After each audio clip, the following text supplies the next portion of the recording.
SP अध्यक्ष अखिलेश यादव का Facebook account को फिर से चालू कर दिया गया है। तकनीकी कारणों से अकाउंट सस्पेंड कर दिया गया था और इसको लेकर अखिलेश यादव का बयान सामने आया। उन्होंने बताया कि अकाउंट ब्लॉक करने की क्या वजह बताई गई थी।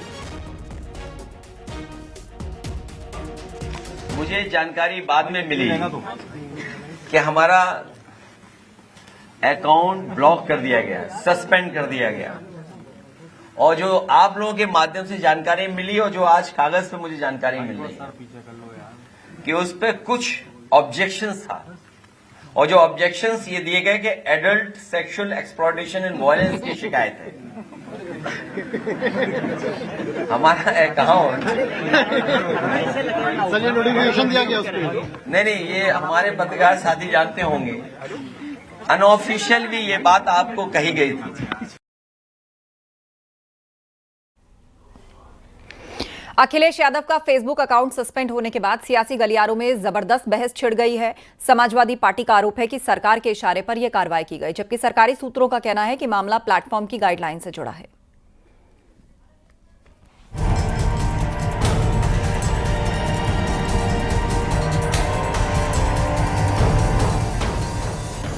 करीब 10 घंटे के सस्पेंशन के बाद अब समाजवादी पार्टी के अध्यक्ष अखिलेश यादव का फेसबुक अकाउंट एक बार फिर एक्टिव हो गया है, वो भी उस पोस्ट के साथ जिसमें उन्होंने लोकनायक जयप्रकाश नारायण के संदेश का जिक्र किया है। अखिलेश यादव ने लिखा, संपूर्ण क्रांति से मेरा तात्पर्य समाज के सबसे अधिक दबे कुचले व्यक्ति को सत्ता के शिखर पर देखना है।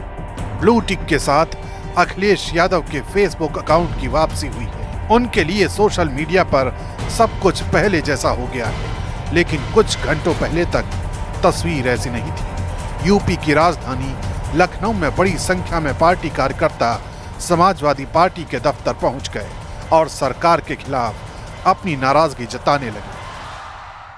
कि आज जो मुख्यमंत्री हैं भाजपा के किसी भी राज्य को हो, उनकी उतनी लोकप्रियता नहीं है चाहे प्रधानमंत्री हो। हमारे जननायक नेता आदरणीय अखिलेश यादव जी की लोकप्रियता इतनी ज्यादा बढ़ रही है, इससे लोकप्रियता की वजह से फेसबुक और माननीय राष्ट्रीय अध्यक्ष जी प्रदेश की हर और छोटी बड़ी घटना को फेसबुक पे डाल करके लोगों तक मैसेज देते थे। समय हमारा खत्म न हो, इसी कारण उनकी लोकप्रियता बननी चाहिए। आप बताइए। हम जौनपुर से हमारा नाम जयप्रकाश यादव जी। और मैं कल सफाई इटामा से गए थे, वहाँ से आए, राष्ट्रीय अध्यक्ष में मुलाकात हुई थी। फिर वहाँ से जैसे यहाँ लखनऊ लिए आए हैं और भाई वहाँ मैं फेसबुक देखा, भाई चेक किया, उनका हैंग हो गया। समाजवादी पार्टी के प्रवक्ता फखरुल हसन चांद ने भी फेसबुक एक्शन को राजनीति से प्रेरित बताया। यही नहीं, कांग्रेस भी इस मामले में अखिलेश के समर्थन में उतर आई।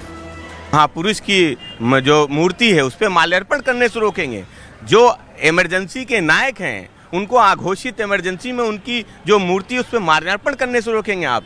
तो सवाल ये है कि आदरणीय अखिलेश यादव जी का Facebook account Bharatiya Janata party के इशारे पे फेसबुक ने उसको सस्पेंड करने का काम किया है। क्या ये लोकतंत्र को कमजोर नहीं करता है? क्या भारतीय जनता पार्टी का संविधान लोकतंत्र में भरोसा नहीं?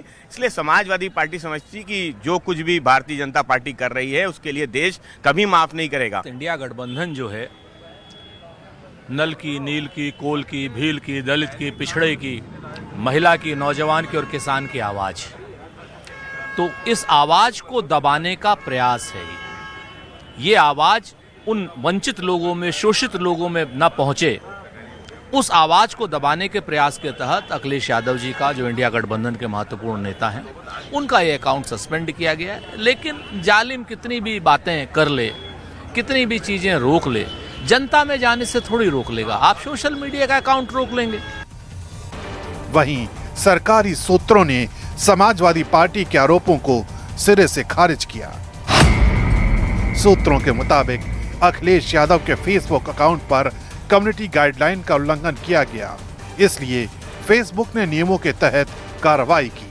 अखिलेश जी का फेसबुक अकाउंट में वो एक्शन फेसबुक ने लिया है, गवर्नमेंट का उसमें कोई एक्शन नहीं है। उनके अकाउंट पे कोई एक बहुत ही अब्यूजिव पोस्ट लगा हुआ था, जिसके कारण फेसबुक ने अपनी जो उनकी खुद की पॉलिसी होती है उसके तहत उन्होंने एक्शन लिया। उसमें सरकार का कोई रोल नहीं है। इस मामले में सरकार को घेरने की कहानी यही नहीं थमी। सोशल मीडिया पर भी अखिलेश यादव के फेसबुक अकाउंट को सस्पेंड किए जाने का दर्द दिखाई दिया। फिलहाल तो तस्वीर ये है कि अखिलेश यादव की फेसबुक की दुनिया में वापसी हो चुकी है और पार्टी कार्यकर्ताओं में खुशी की लहर है।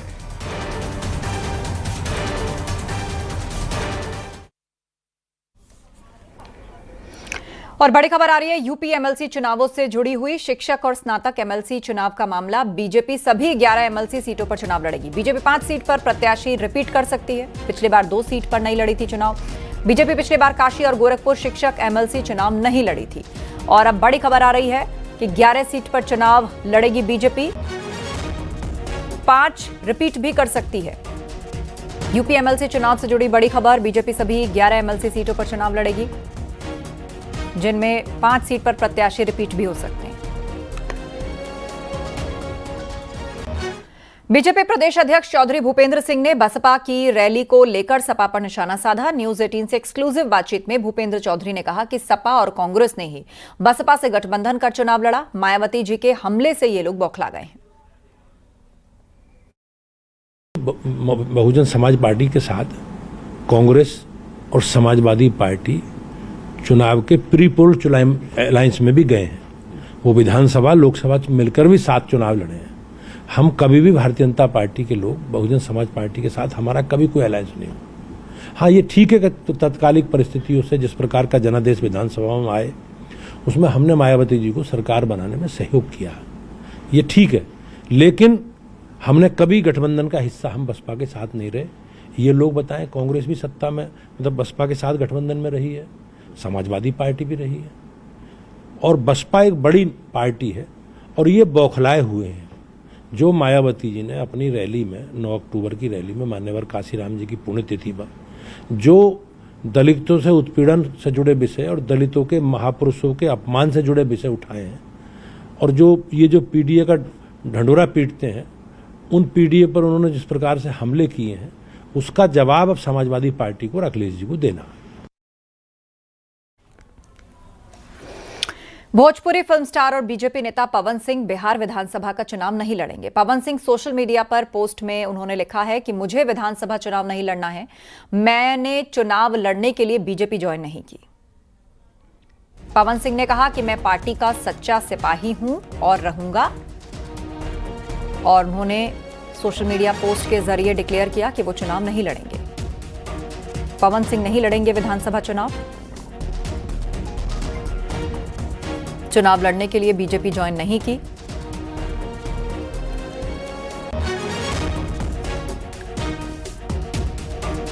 एसपी सांसद जियाउर रहमान बर्क ने अपने संसदीय क्षेत्र संभल के हातिम सराय में 80 अवैध मकान मामले में कानूनी लड़ाई का ऐलान किया।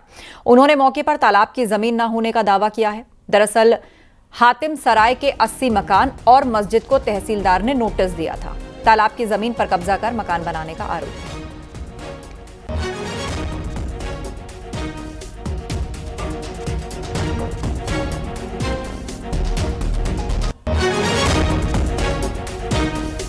तो जरूरत पड़ने पर कानूनी लड़ाई लड़ेंगे, ये कहा बर्क ने। और उनके लिए मैं कानूनी लड़ाई लड़ने के लिए जहां भी उनको ज़रूरत होगी, मेरी न्याय उनको दिलाने के लिए, कानूनी लड़ाई लड़ने के लिए मैं उनके साथ में हूं। और उम्मीद करता हूं कि वहां पर कोई ऐसी जगह तालाब की नहीं है जो जल्दबाजी में नोटिस दिया गया है, वो चीज़ मुनासिब नहीं है। और आने वाले समय के अंदर इंशाअल्लाह उन लोगों को न्याय मिलेगा। नगर विकास और ऊर्जा मंत्री एके शर्मा बरेली पहुंचे। यहां पर जो वो विकसित यूपी 2047 के तहत आयोजित कार्यक्रम में शामिल हुए और 49.32 करोड़ की 130 परियोजनाओं का लोकार्पण और शिलान्यास किया।